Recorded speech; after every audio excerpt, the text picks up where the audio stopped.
இந்நாள் நாட்டினுடைய வாழ்வில் மறுமலர்ச்சி நாள்.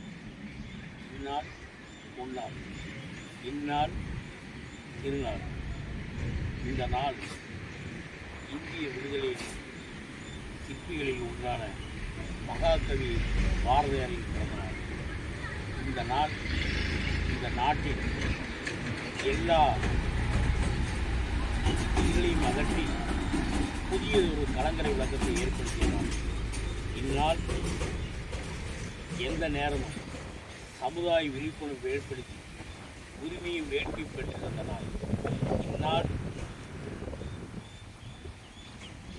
இருளை விரட்டிக்கொண்டு தீப்பந்தங்களை முழக்கமிட்டு புரட்சிவிட்ட நாள். இந்நாள் மிகப்பெரிய ஏகாதிபத்திய விடுதலையை பெற்று ஆங்கில அடக்குமுறை எதிர்த்து வெள்ளையரை விரட்டப்பட்ட ஒரு மகாகவியின் கவி பாரதியின் நாள். இந்நாள் எட்டயபுரம் தந்த புரட்சி கவிஞர், எட்டயபுரத்து மன்னரால் பாராட்டப்பட்ட பாரதி என்ற பட்டம் பெற்ற மகாகவியர் பாரதி நினைவு நாள். இந்நாள் தமிழ் மக்களின் விடுதலைக்கும் இந்திய மக்களின் ஒருமைப்பாட்டுக்கும் எழுச்சி பெற்ற நாள். இந்நாள் பெண்களின் உரிமை முழக்கத்தை பட்டங்கள் ஆள்வதும் சட்டங்கள் செய்வதும் பாரினில் பெண்கள் நடத்த வந்தோம் என்று புரட்சி கவிஞர் முழக்கமிட்ட நாள். பாரதியாரின் பிறந்த நாள் இன்று.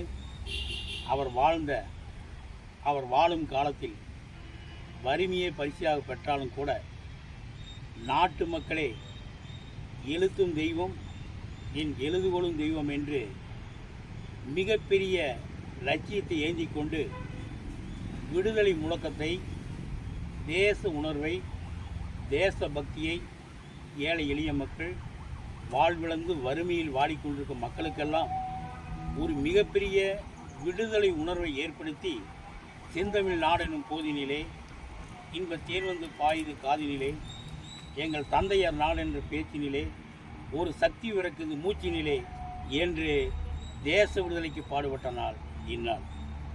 அச்சமில்லை அச்சமில்லை உச்சி மீது வானிடிந்து வீழ்கின்ற போதிலும் அச்சமில்லை அச்சமில்லை என்று ஒரு வீர முரசை மக்களின் நெஞ்சங்கள் ஒளியேற்றியவர். அப்படிப்பட்ட மிகப்பெரிய மகாகவி பாரதியார் இந்த நாள் எல்லோருடைய உள்ளங்களிலும் இல்லங்களிலும் வாழ்வின் வழிகளிலும் அதன் நெறிகளிலும் அதன் முறைகளிலும் ஒளி வீசிக்கொண்டே இருக்கும். பாருக்குள்ளே நல்ல நாடு எங்கள் பாரத நாடு என்று பாரதத்துக்கு ஒரு மிகப்பெரிய ஒற்றுமை வெளியூட்டியவர்.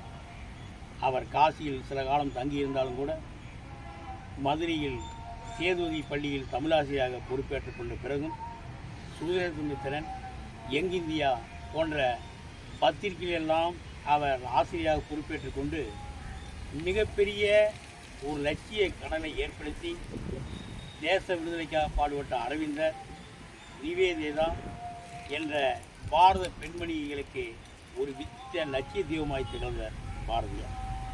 பாரதியார் வாழ்ந்த காலத்தில் வறுமையை பரிசாக கொண்டார். தன் வீட்டில் இருந்த அரிசி எடுத்து தனக்கு உணவில்லாவிட்டாலும் பரவாயில்லை என்று பறவைகளுக்கு இரையாக்கி பறவைகளுக்கு பசியை போக்கியவர். அவருடைய வாழ்க்கை எல்லா வெளிச்சத்திலும் வறுமையே பரிசாக வாழ்ந்தாலும் யாருக்கும் அச்சமில்லாமல் எந்த நேரத்திலும் எதற்கும் பயப்படாமல் வெள்ளையரை எதிர்த்த ஒரு வீர துறவி மட்டுமல்ல, மிகப்பெரிய ஒரு மகாகவி சிங்கம். தன்னுடைய இல்லற வாழ்வில் இருந்தாலும் நாட்டு மக்களையே தன் வாழ்வில் மூச்சாக கொண்டு நாட்டு மக்களின் உரிமைக்கும் பெண்களின் உரிமைக்கும் பெண்களின் சமத்துவ கல்விக்கும் பெண்களின் சமுதாய பேரிடரை நீக்கி பெரும் கொடுமைகளை அகற்றி புதியதொரு வாழ்வுக்கு வழிகாட்டும் மிகப்பெரிய மகாகவியின் பாரதி நாள் இந்நாள்.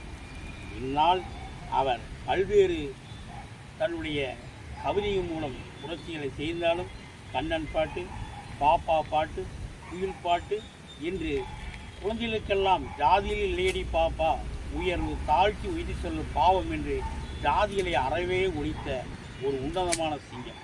பிறப்புக்கும் எல்லா உயிருக்கும் என்ற வள்ளுவனின் குரலுக்கேற்ப பாரதியாரினுடைய கருத்துக்கள் இங்கு மட்டுமல்ல உலகத்தின் எல்லா மூலைகளிலும் எல்லா நாடுகளிலும் எல்லா தேசங்களிலும் அவருடைய விடுதலை வேட்கை உணர்வு என்றென்றும் ஒளி வீசும்.